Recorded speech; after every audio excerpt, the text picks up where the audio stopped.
5.12. What do I do when an employee disagrees with something I have written on the performance appraisal?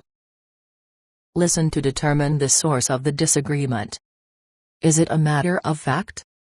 You wrote that the employee received a customer satisfaction score of 79, but the employee says that his score was 83, or is it a matter of judgment? You wrote that the employee's customer service skills were unsatisfactory, but she feels that her skills are terrific. If it's an issue of fact, get the facts and make any corrections necessary.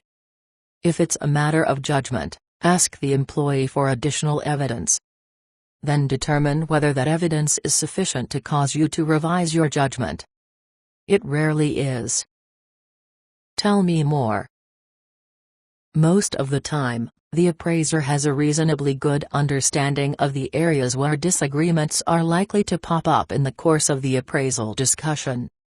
Before beginning the appraisal discussion, ask yourself, what am I going to say when George disagrees that his performance on the Lumumba project just barely met expectations? Start with your higher ratings and move toward the lower ones. Be prepared to give additional examples besides the ones you've included on the formal written appraisal. Refer back to the informal conversations you have had with the individual over the course of the year.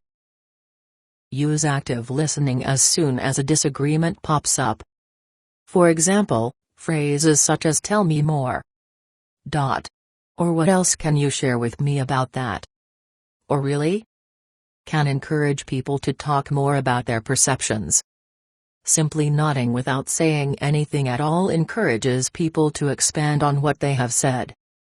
It's not at all unlikely that the employee, allowed a sufficient chance to think aloud about what you have written, will end up saying, "Yeah, I guess I see what you mean."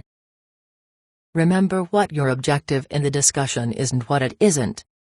Your objective in a performance appraisal discussion is not to gain agreement. It is to gain understanding. If the employee agrees with you, that's great. But particularly if your appraisal is a tough-minded assessment of the fact that Charlie's contribution was only mediocre, it's unlikely that you'll ever get him to agree. What you want is for him to understand why you evaluated his performance the way you did, even if his personal opinion is different. Red flag.